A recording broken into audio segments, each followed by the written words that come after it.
राजनीतिकरण, न्यायपालिका में भी राजनीतिकरण हो रहा है। ये हम नहीं बोल रहे, हम न्यायपालिका के का बहुत फैसला का हम लोग बहुत सम्मान करते हैं और आगे भी आज भी मुन्ना शुक्ला के केस में ये निश्चित है कि उस पर राजनीतिक दबाव डालकर ही उसको फिर आजीवन कारावास अभी दिलवाया गया है, इसलिए कि राजद विरोधी पार्टी है इन लोगों का सत्ताधारी। न्यायपालिका में अगर राजनीतिकरण होने लगा तो फिर विशेष कुछ बोलने के लिए बचता नहीं है। और बीजेपी को मैं बता देना चाहता हूं कि ये जो ठीक है आपने न्यायपालिका के द्वारा जो सजा सुनाई गई है, ठीक है, मैं उनका सम्मान करता हूं, लेकिन ये क्वेश्चन एक उठ गया है, उन्हीं के पार्टी के पूर्व सांसद के द्वारा उठाया गया है। ये हम सुप्रीम कोर्ट पर तो दबाव हमेशा ही सेंट्रल गवर्नमेंट दबाव बनाती रही है इसका। और कहने के लिए राजनीति जो है एनडीए का हो या राजद का हो, जो भी सत्ता दल हो, जो अपने सत्ता में आई है उसने अपना धमक दिखाया ही है। होना चाहिए, लेकिन यह भी मैं कहने से नहीं चूकूंगा कि यह बहुत दिन इन लोगों का भी चलने वाला नहीं है, अमित शाह और मोदी का, इसका भी समय आ गया है। सरकार किसकी है और न्यायाधीश किसका है, ये मैं पूछना चाहता हूँ पूरे हिंदुस्तान से। तो और किसी को बरी करा देना, किसी को सजा करा देना, इसका तो जीता जाता उदाहरण बिहार में भी है। क्या ने नीतीश कुमार ने चुनाव के समय आनंद मोहन जी को बरी करवा लिए के कहने पे। आखिर हाई कोर्ट ने किस वजह से, किस एविडेंस पे उनको रिहा किया, और आज सुप्रीम कोर्ट ने किसी एविडेंस पे उनको सजा घोषित किया? नहीं जी, न्यायपालिका को चला रहे हैं क्या? ये तो जवाब तो उनसे पूछना पड़ेगा, पूछिए। आज की जो राजनीति है, ये राजनीति बदले की भावना से लोग राजनीति कर रहे हैं। अगर रावण से बड़ा कोई शक्तिशाली था, न धनवान था, न कुछ था, ज्ञानी था, लेकिन रावण को जो घमंड हो गया, इसके कारण उसका दशा तो सब लोगों ने देखा ही है। कि न्यायाधीश को सेलेक्ट कौन करता है? जो सत्ताधारी पक्ष होता है वही करता है। और राष्ट्रपति कौन होता है? जिसकी सरकार होती है, वोटिंग उसका होता है। और आज आप इस चीज को नोट कर लीजिए कि कहने के लिए कि सत्ताधारी पक्ष जो रहेगा वो आम पब्लिक को इसी तरह उठा उठा करके जेल में डालेगा। तो आपको क्या लगता है कि ये जो न्यायालय का फैसला है ये कहीं ना कहीं पक्षपातपूर्ण है? लोकतंत्र, एक लाइन में जान लीजिए कि लोकतंत्र खतरे में है, और लोकतंत्र को बचाने के लिए पूरे हिंदुस्तान की आवाम को खड़ा होना पड़ेगा। कोर्ट से उसी दिन सजा हुआ और उसी दिन नकल मिला और उसी दिन डिसीजन का फाइल हुआ और उसी दिन उसका वेल हुआ। अब इस लेकिन बेवजह भी तो मुकदमे में फंसाया जाता है। जब हम कह रहे हैं कि न्यायाधीश आपका है, जज आपका है, आप जो चाहिएगा ऑर्डर निकलवा दीजिएगा। कल हो सकता है कि बेवजह हम भी जेल में चले जाए। आपने इस्तीफा लिया, आप एक मुख्यमंत्री को जेल में डाले हैं, लोकतंत्र पे खतरा नहीं तो क्या है? जब सीधे उन्होंने साफ कहा है कि मैं देश के गृह मंत्री अमित शाह जी को भी धन्यवाद देती हूँ कि उनके इन्वॉल्वमेंट से भी ये सजा जो हुआ है वो हो सका है।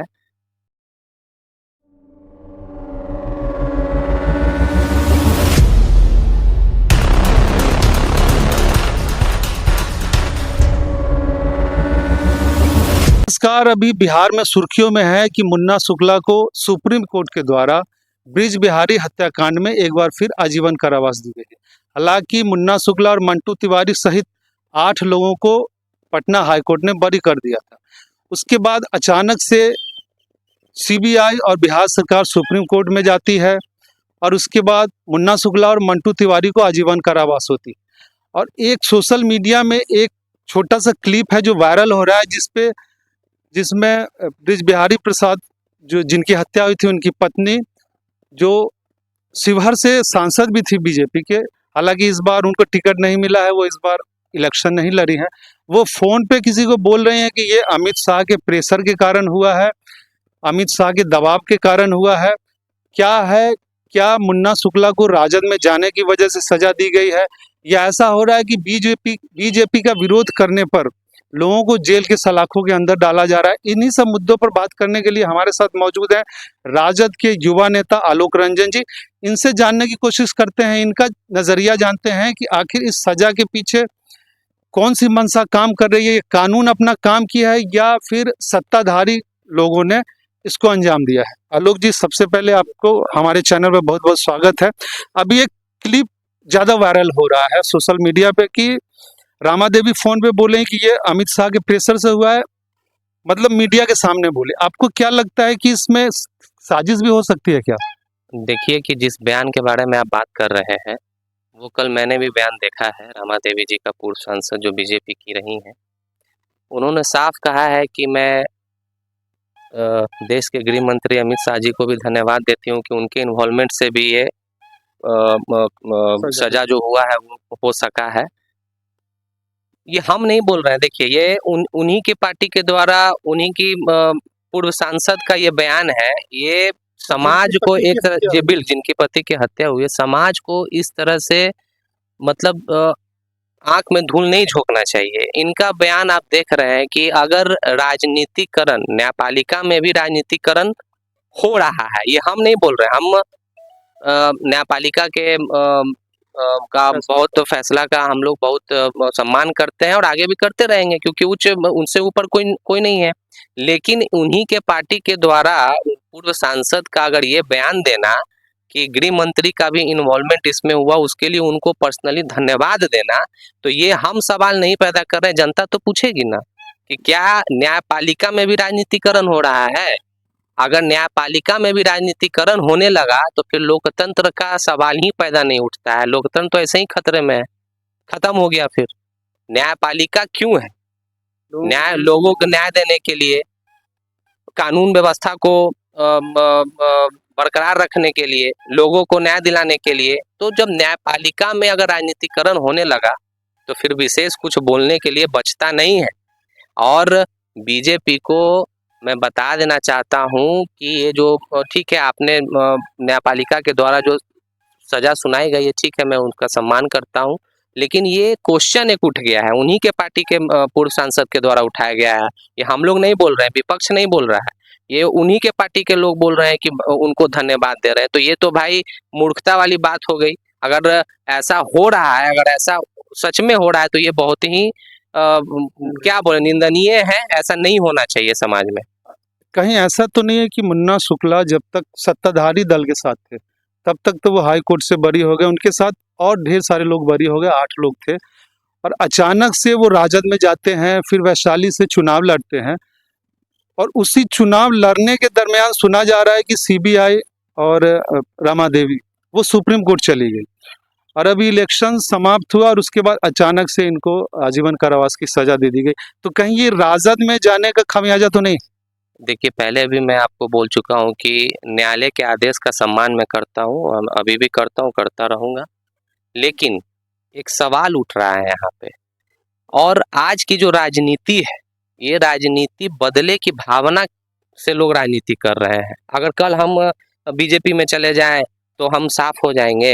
हम पे क्यों, बीजेपी के चाहे अन्य किसी भी दल के, विपक्ष को छोड़ दीजिए, सत्तारूढ़ दल के बहुत सारे नेता हैं जिन पे दर्जनों केसेस है, क्या मुकदमा है, क्या उन पे सजा हो रही है?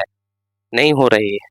ये ऐसा आखिर क्या है? इसके पीछे कौन सी ताकत लगी हुई है कि विपक्ष के नेता को ही मतलब टारगेट करके उनके केसेस को खुलवाकर उनको सजा करवाकर? ये तो हम नहीं बोले, आपकी पूर्व सांसद ही बोल दी कि भाई धन्यवाद दे रही है गृह मंत्री को, जिनकी पति की हत्या हुआ, आप धन्यवाद गृह मंत्री को दे रहे हैं। अरे धन्यवाद देना है तो आप न्यायपालिका को दीजिए ना, न्यायपालिका को धन्यवाद दीजिए कि आपके चलते सजा हुई। आप गृह मंत्री को धन्यवाद दे रहे हैं, आप तो खुद शक यहाँ पैदा कर रही हैं। भाई ऐसा कहीं होता है क्या? किसी ने देखा है? इसलिए ये बदले की राजनीति हो रही है। आप देखिए कि जब पी चिदम्बरम गृह मंत्री थे तो अमित शाह को भेजवा दिए, अमित शाह बने तो उनको भेजवा दिए। यहाँ तो यही हो रहा है। विकास के मुद्दा पर बात कौन कर रहा है? बैठ कौन रहा है? आपको क्या लगता है ये जो खाली फालतू का टॉपिक पे डिबेट हो रहा है? टॉपिक, ये डिबेट को अगर कहा जाए कि मुर्गा लड़ाया जा रहा है तो ये अतिशयोक्ति नहीं होगी। लोग मुर्गे की तरह लड़ाते हैं, एंकर और डिबेट करने वाले लड़ते भी हैं।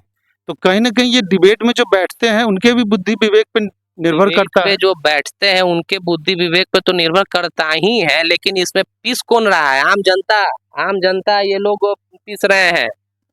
हम लोग युवा हैं, हम लोग पॉजिटिव राजनीति करने के लिए राजनीति में है, ना कि मतलब जो पीछे में जो हुआ है उसको लेके हम लोग चलेंगे। इसलिए ये सब शक का जो सुई एक खड़ा हो गया है, इसके पीछे अब रमा देवी जी ही बताएं कि काहे धन्यवाद दिए हैं उनको भाई पर्सनली। क्या अमित शाह ही जी न्यायपालिका को चला रहे हैं क्या? ये तो जवाब।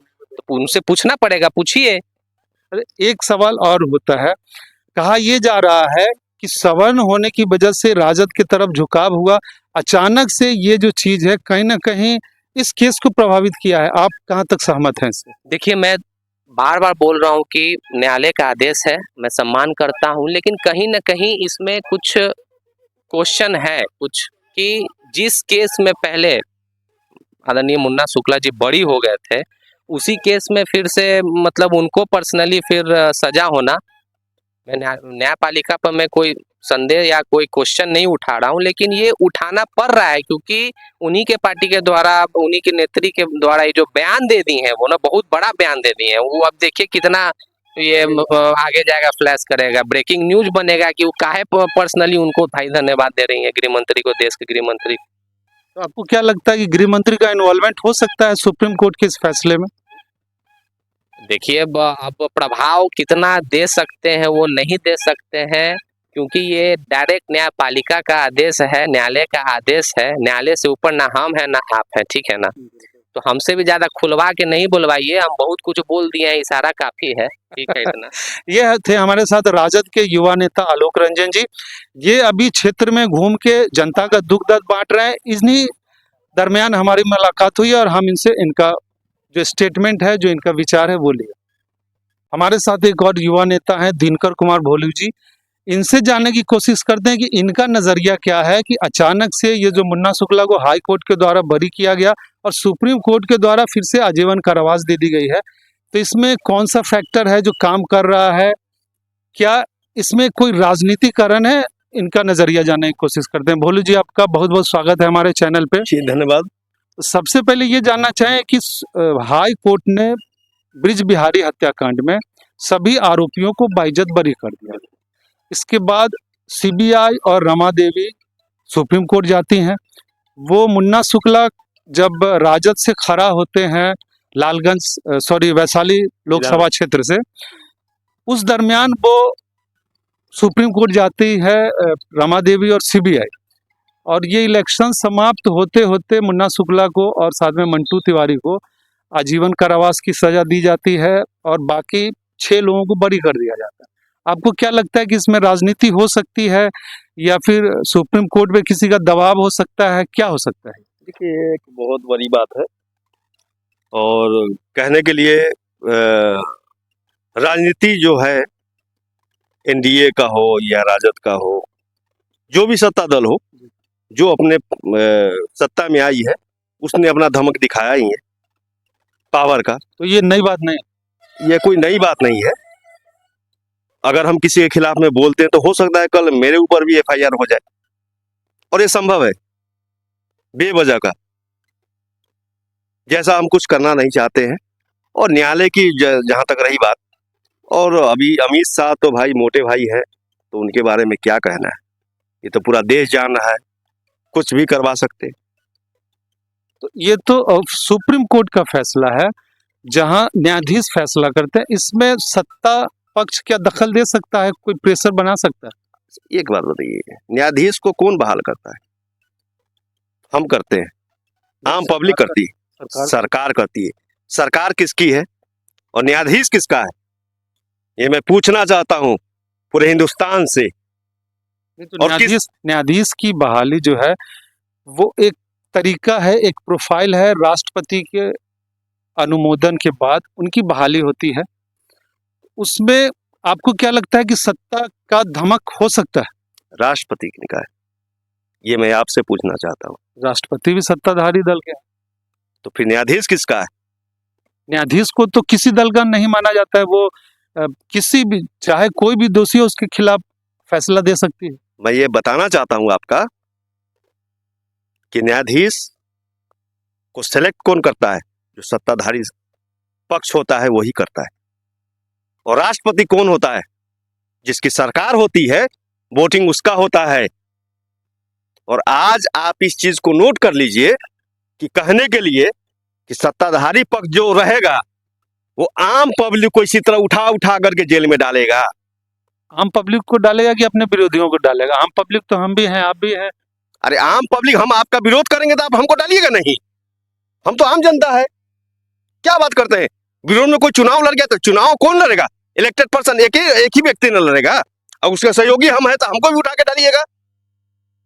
नहीं, सहयोगी को क्यों डाला जाएगा? जो दोषी है अदालत तो उसी को सजा देगी ना। अगर आपने कोई क्राइम नहीं किया है तो अदालत जबरदस्ती तो सजा देती नहीं है। बात सही है, आपका कहना जायज है, लेकिन बेवजह भी तो मुकदमे में फंसाया जाता है। जब हम कह रहे हैं कि न्यायाधीश आपका है, जज आपका है, आप जो चाहिएगा ऑर्डर निकलवा दीजिएगा।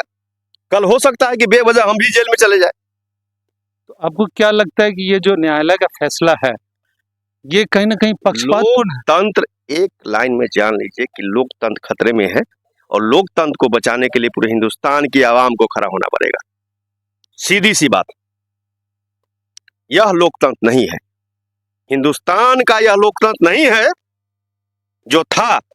और आज एनडीए गवर्नमेंट में जो शोषण हो रहा है आम पब्लिक के साथ, आम जनता के साथ, यह नहीं होना चाहिए। इससे पहले हुआ है कि नहीं हुआ है? क्या शोषण हुआ ये तो आप ही बताएंगे, क्या शोषण हुआ? इससे पहले हुआ है क्या शोषण? 400 रुपए में मिलता था गैस, आज मिल रहा है 1200 रुपए में। पेट्रोल मिल रहा था 60 रुपए लीटर, आज मिला है 120 रुपए लीटर। यह तो शोषण ही ना है? क्या कोई सरकार चाहे कि हम महंगाई लाके और लोगों को, जो अपने जनता को परेशान करे, जिससे हमारी कुर्सी खतरे में पड़ जाए? बिल्कुल, ये उद्योगपति की सरकार है, बिजनेसमैन की सरकार है, ये आम पब्लिक की सरकार है नहीं। और आप तो चाहिएगा ना कि सत्ता पे हम काबिज रहें। हमको किसको जेल भेजना है, किसको अंडरग्राउंड करना है, किसको सीबीआई का जांच करवाना है, केजरीवाल जैसे मुख्यमंत्री को ये लोकतंत्र का खतरा नहीं तो क्या है? हा? कि आप अदरवाइज एक मुख्यमंत्री को उठा करके जेल में डाल दिए, लेकिन मुख्यमंत्री को जेल में डालने के लिए उसका प्रोसेस होता है, प्रक्रिया होता है, राष्ट्रपति से अनुमति लेना पड़ता है, राज्यपाल से लेना पड़ता है, और आप उठाए जेल में डाल दिए। तो क्या ये लोकतंत्र है क्या? तो क्या अनुमति नहीं ली गई? केजरीवाल को जेल में डाला गया तो किसी न किसी कायदे कानून से ही डाला गया। कैसे कौन सा कायदा कानून लोकतंत्र में है? आप एक जनप्रतिनिधि को उठाने के लिए आपको परमिशन लेना पड़ता है। क्या था आपके पास? एविडेंस था? आपने राज्यपाल से अनुमति लिया? आपने इस्तीफा लिया? आप एक मुख्यमंत्री को जेल में डाले हैं। लोकतंत्र पे खतरा नहीं तो क्या है? जब सीधे सीधे आते हैं मुन्ना शुक्ला के मुद्दे पर, तो क्या राजद से चुनाव लड़ने के कारण उनको फंसाया गया है? मैं बता रहा हूं, मुन्ना शुक्ला भी एक पूर्व विधायक है, ठीक है? जब उनको कोर्ट ने ही, उसी कोर्ट ने उनको बाइज्जत रिहा कर दिया, और उसी कोर्ट ने आज किसके इशारे पे हाई कोर्ट ने बरी किया था, सुप्रीम कोर्ट ने सजा दिया। क्या, क्यों, किसके कहने पे? किसके कहने पे? आखिर हाई कोर्ट ने किस वजह से, किस एविडेंस पे उनको रिहा किया, और आज सुप्रीम कोर्ट ने किस एविडेंस पे उनको सजा घोषित किया? ये तो अदालत का मामला है। अदालत अपना जो नजरिया है वो जनता के सामने तो रखेगी नहीं, वो तो कानूनी प्रक्रिया है। मैं तो कह रहा हूं कि कल हो सकता है मुझे भी जेल में डाल दिया जाए। तो कहीं ना कहीं आपको लगता है कि लोकतंत्र खतरे में? बिल्कुल खतरे में है। क्या बात कर रहे हैं? ये थे हमारे साथ युवा नेता दिनकर कुमार भोलू जी। इनका ये आरोप है कि लोकतंत्र पूरी तरह से खतरे में है, और सत्ताधारी दल के खिलाफ किसी ने बगावत करने की कोशिश की या उसे नुकसान पहुंचाने की कोशिश की तो उन लोगों के साथ यही बर्ताव किया जाएगा, जैसा कि आरोप ये लगा रहे हैं। अभी हमारे साथ वरिष्ठ समाज सेवी और राजनीतिक शख्सियत हैं श्याम नारायण ठाकुर जी। इनसे जानने की कोशिश करते हैं कि क्या किसी तरीके से सुप्रीम कोर्ट पर राजनीतिक दबाव बनाया जा सकता है। अभी एक मुद्दा है मुन्ना शुक्ला का, जिनको हाई कोर्ट से 8 लोगों को, ब्रिज बिहारी हत्याकांड में 8 लोगों को पटना हाई कोर्ट से बरी कर दिया गया था। उसके बाद सुप्रीम कोर्ट उसी केस में 2 लोगों को दोषी ठहराकर आजीवन कारावास की सजा सुनाई। कहा जा रहा है कि ये सजा राजनीति से प्रेरित है, सेंट्रल गवर्नमेंट का दबाव है, या फिर मुन्ना शुक्ला के राजद में जाके राजनीति करने का नतीजा है। इन्हीं सब मुद्दों पर बात करते हैं। सर, सबसे पहले आपका हमारे चैनल पर बहुत बहुत स्वागत है। जानना चाहेंगे कि क्या विरोध की राजनीति करना, सत्ता के खिलाफ राजनीति करना भी नुकसानदेह हो सकता है, या फिर सेंट्रल गवर्नमेंट किसी तरीके से राजनीतिक दबाव सुप्रीम कोर्ट पे बना सकती है क्या? आपको भी, आपके चैनल को सबसे पहले बहुत बहुत धन्यवाद। नवरात्रा की शुभकामना। जो आपका जो ये प्रश्न है, आज कोई नया प्रश्न नहीं है। सुप्रीम कोर्ट पर तो दबाव हमेशा ही सेंट्रल गवर्नमेंट दबाव बनाती रही है। इसका कई उदाहरण है, एक नहीं है। वाजपेयी जी के समय लालू जी जब चीफ मिनिस्टर थे बिहार के, तो लालू जी ने ST पर कहा था कि 2 सुविधा इनको नहीं मिलेगी, प्रमोशन में का भी या बहाली का भी, कोई एक ही मिलेगा। ये लोग जब हाई कोर्ट गए तो हाई कोर्ट भी एक ही मान लिया, सुप्रीम कोर्ट गए तो सुप्रीम कोर्ट भी एक ही मान लिया, जजमेंट दिया। लेकिन फिर लोग लोकसभा में जा चल के हंगामा किया ST लोग, तो सुप्रीम लोकसभा से अटल बिहारी वाजपेयी उसमें प्रधानमंत्री थे, तो फिर सुप्रीम कोर्ट के जजमेंट को हटा के, हाई कोर्ट के जजमेंट को हटा के, अब फिर वही दोनों प्रमोशन का लाभ दे दिए।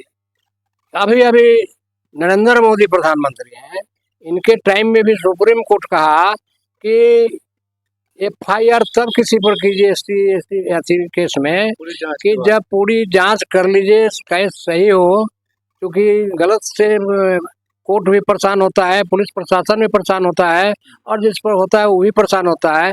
इसलिए पूरी छानबीन कर लीजिए तब FIR कीजिए।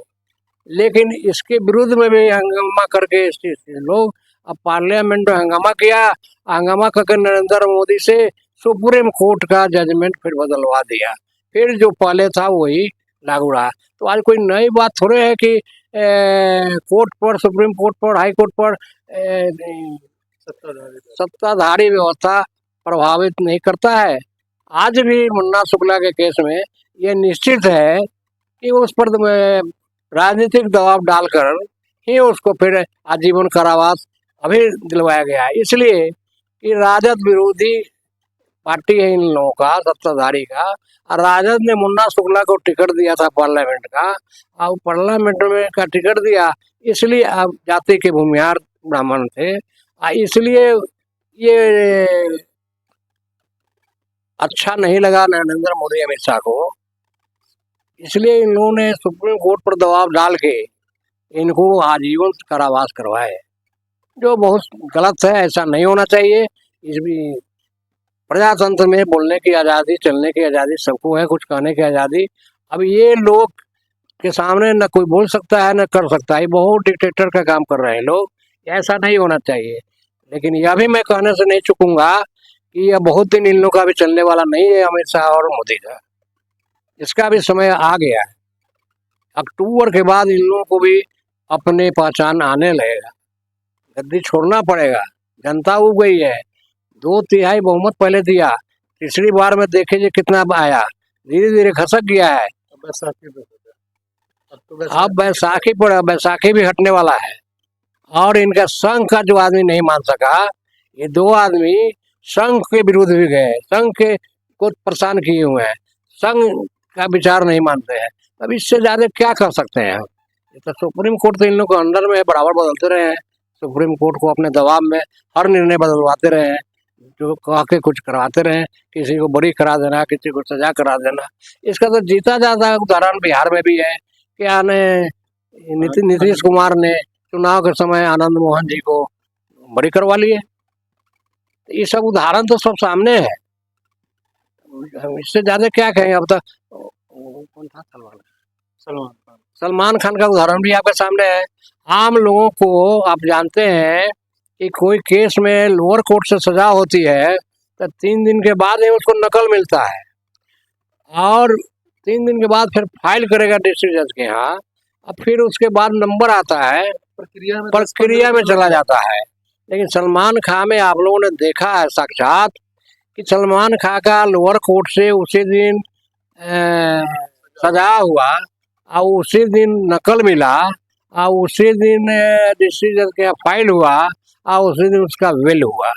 अब इससे ज़्यादा क्या कहा जाए, सब आप लोग शिक्षित हैं, जितने हिंदुस्तान के लोग हैं, बिहार के लोग हैं, सब जगह के लोग हैं, इससे कहने की क्या जरूरत है। सब शिक्षित लोग हैं, सब लोग समझते हैं कि न्याय को क्या कर रहा है लोग, न्याय प्रक्रिया को कितना बाधित किया है। नहीं बाधित करते तो अटल जी भी उस समय ऐसा नहीं करते और नरेंद्र मोदी ऐसा करते। तो ये लोग डिक्टेटर, अंग्रेज से भी ज़्यादा डिक्टेटर हो गया है। आपको क्या लगता है कि सर हमारे रामायण में एक बात लिखी गई है कि समर्थ को नहीं दोष गुसाएं, मतलब जो समर्थ है उसको दोष नहीं लगता है। तो आपको क्या लगता है कि जिसके पास पैसा है, पहुंच है, पैरवी है, वो न्याय को भी प्रभावित कर सकता है आज के डेट में?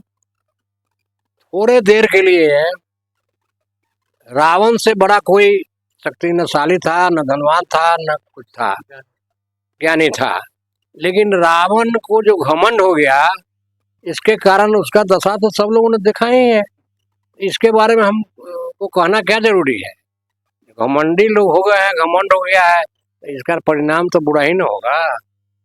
सर एक लाइन में जानना चाहेंगे, ये जो मुन्ना शुक्ला को सजा हुई है, ये राजनीति, वो सत्ता के खिलाफ राजनीति कर रहे हैं, ये फैक्टर हो सकता है क्या?